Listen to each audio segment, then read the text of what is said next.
Good morning, everybody. This is Chrisi from Solstice ATR and Balkan Capital Research. I hope everybody's doing great on a Sunday. This video will be for the coming week. What I'd like to go over is the overall market. I have about 6 to 7 different ideas to keep you in line for the coming week if the trend does change. Most importantly is understanding what we are given in front of us on a chart. Don't be biased. You can find us on Solstice ATR by Vulcan. My handle on Twitter is Chrissy, as well on Discord ZOU pound 9345. These illustrations are only for educational use only. We're not a broker dealer. Here I have the full combination of those instruments. This week is basically we had a look above. We double topped on most of the indices and we came back in. The Russell was a little bit more stronger but side action. So let's take a look at it in on the daily chart so you can see the consolidation in the last 2 weeks. What I want to do is go back in here, this to a daily. We are in a linear regression up channel, as you can see. I'm going to zoom down here so we can take a look at it a little bit more in detail. If you notice, the week before we had a Monday look above, we went sideways, and eventually Monday, Tuesday, Wednesday, Thursday, this was the Monday we came back in. We had a positive week.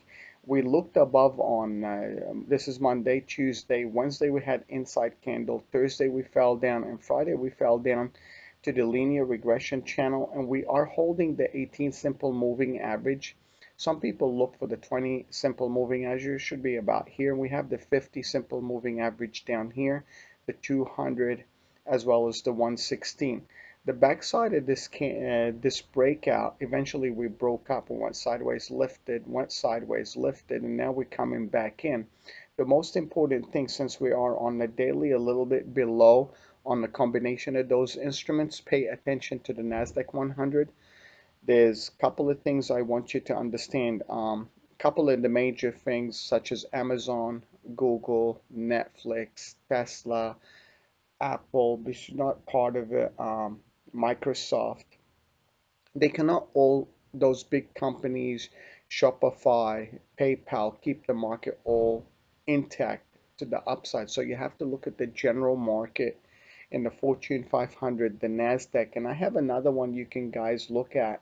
It's the XVG. It's a value line geometric global account that has domestic and international. It's about 1,600 companies in it, and that really makes a difference when we look at it on a daily chart. And what I'll do, I'll go over one by one. Let's go now here to the slash NDX. NDX, that's the Nasdaq 100.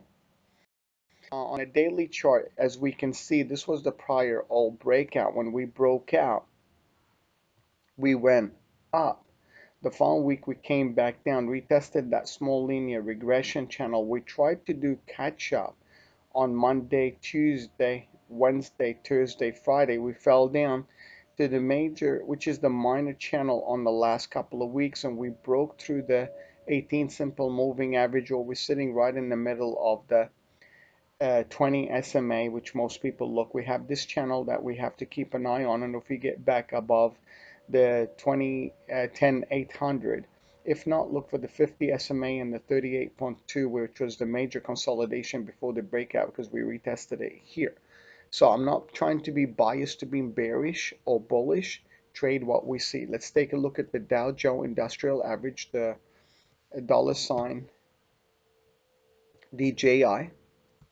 I'm using these a little bit more so that way we're not looking at just always the ES, the NQ, or the YM, or the TF, or the RTY. In a similar situation, as you can see, the Dow Jones Industrial Average is in a linear regression channel holding the 18 simple moving average and the 200 on the daily. We have the 50 down here. In order to, if it's going to catch, every time we had caught on the linear regression channel, as you can see, the bottom, and bounced off it. And we bounced off last time off the 50 right here. As you can see, the 50 hugged it here. The 50 hugged it here. We missed here. we went higher. We got to keep an eye on that channel if we're going to stay intact in order to keep us higher. Let's take a look at now the RTY or the RUT.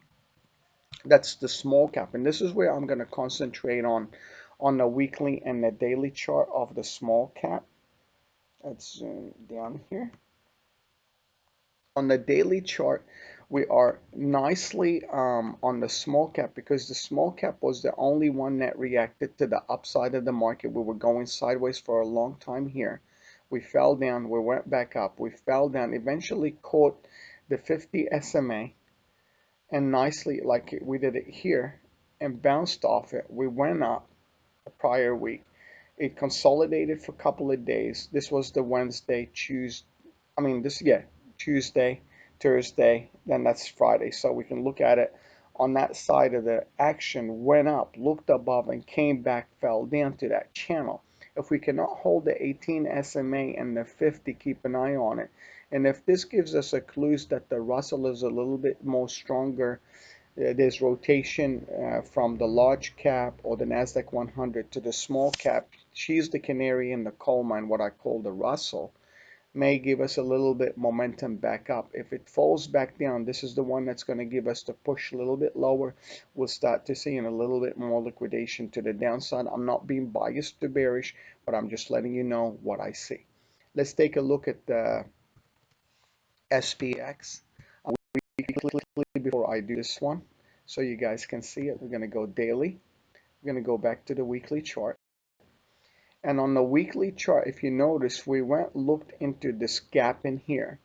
We haven't fully cleared it from the February, drop. We came back to the March 23rd. We eventually U-turn. We have these ovals here. These are the gaps on the way down. There's a couple of them, and we looked up. We did that cup and handle here. We're looking up. Is this going to catch up the channel in order to continue higher, or we reject 50% of those two channels? You can put it like a middle line in here, and that's your 50% regression channel in the middle of that LCR. Let's go to the daily, and we look at more. On the daily, as you can see, we fell down through here. We eventually filled the gap. I kept that oval here. I don't know why. We can keep it there for now. Later on, I'll clean it. We fell down. We touched the channel. We bounced up, went sideways. Bounced up, went sideways.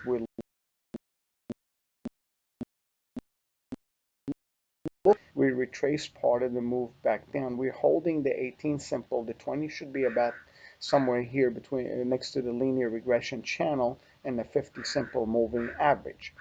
So from here, what I'd like to do at the end, go over the volume profile on the ES to show you what I'm seeing, or the monkey bars. Let's look at the gold GC monthly chart because it actually eventually holded the 1788 and we eventually broke out in the last 5 days. We pushed very nicely to a higher area. And what I'd like to show you here on gold is that if we maximize the time frame from way back when everything was really bad, took off, and it did a couple, and you can see this on the charts. Did it do it? Okay, come on, GC. It looks like I'm frozen. Huh. Let's do this. Okay. We can see it like in 1980, we had a look up, came back down. We looked up here as well in 2008. We rocketed all the way to the top. This was the prior high in 2000. Let's just zoom into this area so you guys can see it. And this is the reason I kind of did this one here because I was looking at this consolidation here. We have almost looked to the upper prior highs in the futures on gold. If this is going to break out, look for a small reset, and if we get a breakout, we still continue higher on gold, or we create a cup and handle before continuation. So that's an eye on that, and I'm going to do silver here /SI. In the prior, historically, from way back, when things were really bad in 1980. This was the only spike that we had silver go to 50. We had it happen here in 2008, 2009, 2011. We spiked up there, and now silver is trying to do some catch up. But the most important, before I zoom in, I'm going to show you this area. You see this area here? It's about $25 here. This is a very important area that silver has to clear in order to continue higher, which is in this consolidation here and underneath these. So we have to keep an eye on that drop that we had. In order for silver to continue, it may create a cup, then continue higher, because that last week was a major move in silver. Let's take a look at CL in oil. You know, the consumptions in oil is about a week and a half ago, 2 weeks ago. I was looking at it. It showed up there's an improvement in transportation, shipping, a little bit in the airline. If the airlines do end up getting closer, we had 400,000 people in the airline industry basically lose their, lose their jobs. So from losing those jobs, um, oil has kind of like stabilized at the $40. Keep an eye on the 50 simple moving average. It's about $38, 37, 92, 91, because this will eventually come to 38. If this loses it, look for the backside of the 116 where the breakout was in here, and this consolidation in the gap. If oil going to continue higher and we break the 200 simple moving average on the daily, has been acting as resistance. As you can see, every time they tried to get there, they haven't been able to get there yet to tap into it to break out to the upper linear regression channel. So that's silver. That's oil. And let's go take a look at the VXO. This is the fear gauge where I'm going to break it down a little bit more in detail. We're going to go to a maximum time frame where I want to talk about three different areas, not 20 years, maximum. And we're going to go, instead of daily, we're going to go to a monthly bar. This goes back to 1986, area 2008. I can zoom down here to show you what's going on. As you can see, in 1987, we had that major big spike. We had a couple of them in between here, but the second one was in 2008, 2009.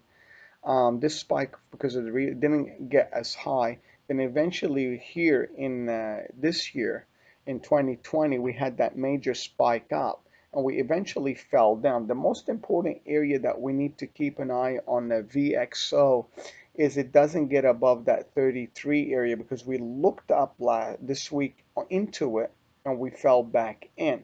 This is an area where my eyes are very concentrated on the VXO, because it allows me to see if the market is going to be changing or not. If you notice, we came in, lifted, came down, lifted, came down, rounded bottom. We tried to look up. If we can clear the 31 area to 33 area, this is going to be a tell if there's going to be a little bit more volatility in the market and a little bit of rejection in the overall stock market. What I want to show you is something here. This is looking at the VXO from 1986 till 2020.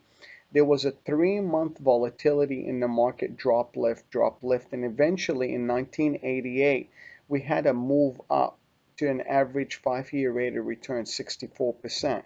In 2009, we barely had a zero tick, because eventually after that 2008 drop, 2009, we eventually recuperated in 6 months, and eventually we had the maximum rate of return in 5 year historically 115. If we take those two numbers and average them out, that's a 90% rate of return.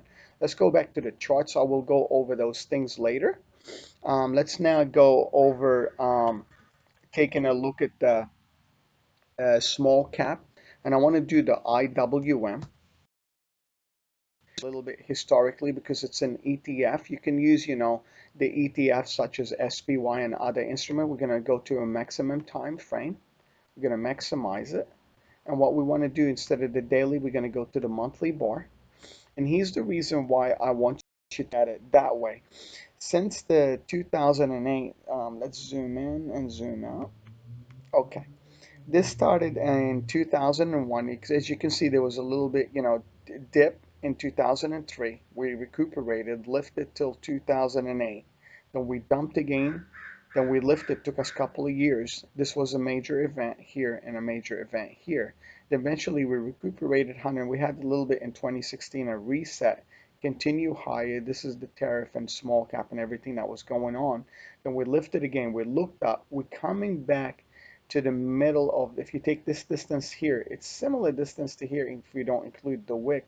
We retraveled, 2/3 of the move back up. Does this hold the 50 simple moving average on the monthly in order to break up in the 80 to continue higher? This is why I'm showing the small cap. And let's go back to the chart here and let's just go to the next one. As you can see, this is from investment group, bespoke investment. The S&P is up almost 1% over the past week, with an index clearing the technical hurdle of an early June high around 3230. Sentiment has shifted lower.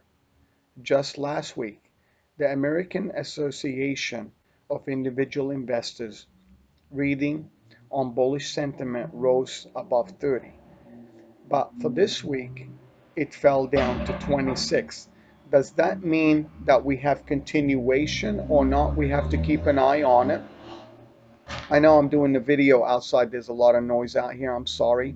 And this is something, from, you can look him up on his website, or you can look him up on Twitter. This is just for illustration, use in education. It doesn't mean that the volatility and the sentiment has changed. Of course, from being more bullish to more bearish, things do change along the way. So we have to keep an eye. And this is why I wanted to put the IWM or the RTY in the small cap. Let's take a look at the couple more instruments and we'll let it go here. We go back to ES. As you can see, I'm going to go to the weekly chart. I'm going to go AAPL. As you can see in Apple, that's the monthly. We'll just go to the weekly. We'll do the days. As you can see, we had the prior fib. I never changed it. We looked at the 61%, and eventually Apple fell down in the last couple of days dramatically to touch almost the 50 SMA. This is going to be very critical in this consolidation here in order to hold. If not, we look at the Apple at the 330, 340 area to go back higher. So trade what we see. Let's take a look at Amazon. It's got earning coming up, and it fell back down. It looked up, tried to get back up there before the breakout, missed it, fell back down. It's below the 15. You can draw a major channel here. As you can see, it's really holding. Let's go grab a channel. We're just gonna put it down here, and we connect it to here. As you can see, it's right on that channel as well. I mean, I could have connected it to here, which is a little bit more cleaner, but at least you can get a better idea. We can fix it later. Let's take a look at another stock. Let's take a look at Facebook. And Facebook is in a similar situation in that channel. Let's take a look at Google. Google, fell down. It's below the 18. Look for the 50 and the 38.2. That's channel. Let's take a look at the Goldman Sachs, GS. Oops. That's GS. You can see it looked up. It did that rounded button. It eventually fell down holding the 50. If not, look for the backside. Let's take a look at BlackRock, BLK. BlackRock, looked up, fell back down, holding the 18. Look for the 50 and the consolidation at this area for a rebound in Goldman Sachs. Let's take a look at Netflix because it did report NFLX. I'll show you as well before we jump on. If you notice, Netflix looked up, fell back down. This is the earning report. Looked up, fell back down, and eventually we are holding the linear regression channel and the 38.2. If we lose the 50, Netflix, I wouldn't look for this consolidation right in the middle. It may act the 50 as support, because if it loses the 50 SMA, I would rather have the 116 SMA or the 61.8 where we eventually broke out, looked below, retested it, looked up, retested, and eventually we took off. This area is very important area for me, the 61 Fibonacci or the 116 simple moving average in Netflix. Let's take a look at Tesla, similar way. As you can see, Tesla, we looked up, we fell back down on the earning report because it looked up, and I had called actually this move back down, and it's hitting the 18 simple moving average, basically holding what? Tesla, the channel that we are in. We can connect it to here somewhere. Come on. So that area would be a very important area where it came up to. This is a major area in the 985, but you got to keep an eye on the 38.2 because this has the gap here. In order to continue, it may fall back all the way to the 50 SMA or the 50 simple moving average. Let's take a look at American Airlines, AAL, I believe. Yeah, we'll just do one airline. Going to do an ETF. And if you notice, since the airline let go a lot of their employees and not much traveling going around globally other than domestic, you can see that we fell back down in American Airlines.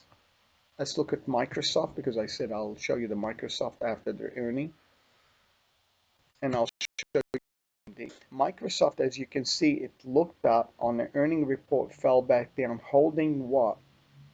The 50 simple moving average. I can draw a channel from here, connect it, and you can see that it's just barely holding that channel. But if I go lower, we're going to have it fell through, it looks like.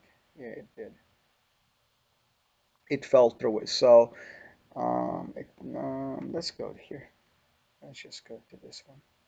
She grabbed it a little bit off. Where is it? Yeah, it fell right through it. So as far as we can understand, you can see that the channel, the linear regression channel, we fell through it. That 50 has to hold. If not, we look back for the 190 area for continuation back up. Let's go look at ES. One more thing. I want to cover the value line global index, which I did not do. It's I believe XVG, but the value line, I believe it comes in a different symbol here. Value line.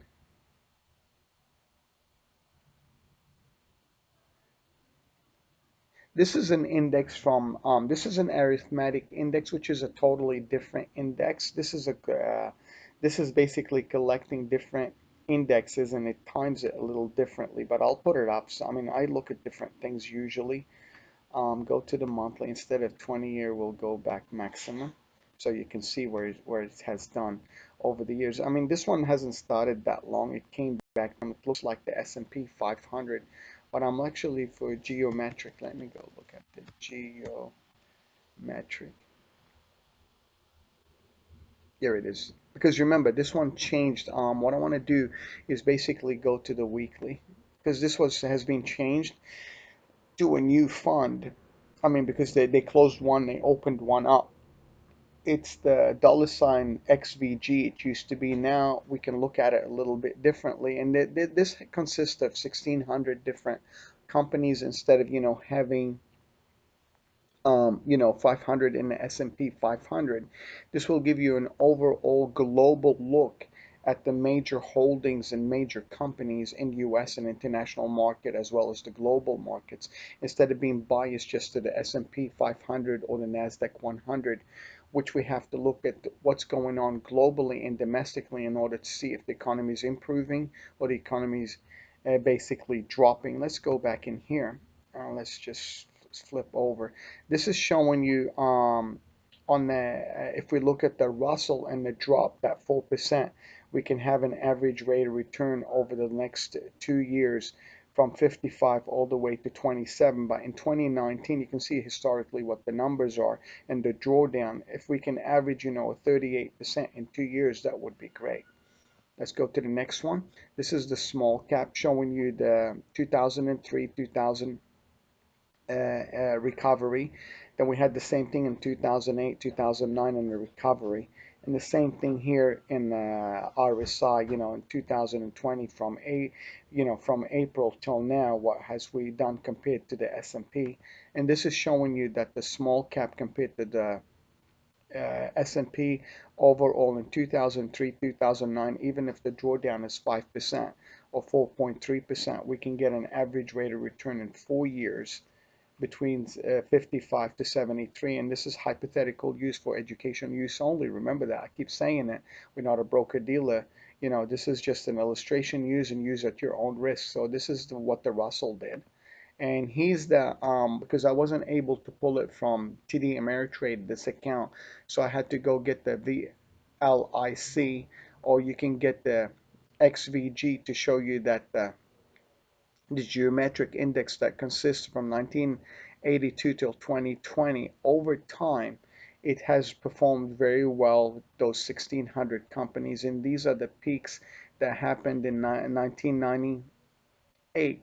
Then we fell down in 2003, recuperated till 2008, then we fell back down. And as you can see in the global markets and the overall strength of those companies, they have recuperated 100%. What we want to trade is basically understand the technicality of these things. Don't be biased to one side. Let trade what you see, not what you think. And this is historical rate of return, comparing it to the indexes from 1982 till 2009. And you can see in 6-month rate of return averages, you can look at it about 18 to 20. And if we go back historically, 5-year or even 10-year, the compounding rate is between 211 and 228. We have an average of 220. So that's basically what I wanted to show you here. Let's go back to the ES and finalize it right here. And the ES, we're going to go on the daily chart. And as you see, we can redo it a little bit in detail. And I had put the fibs on it. As you can see, the 10-day move, fib from this low to the breakout. Coming back in, we closed right at the 3,200. Is it possible we can come back all the way to 3,000, 3070, and possibility of 20? If we have a 5% major drop in the market, we can still be bullish even if we get back down to this area. But don't be biased. Let's go to the style. Look at the monkey bars. And here's the reason why I put this fib up here. So we looked at the 5-day range, the week before.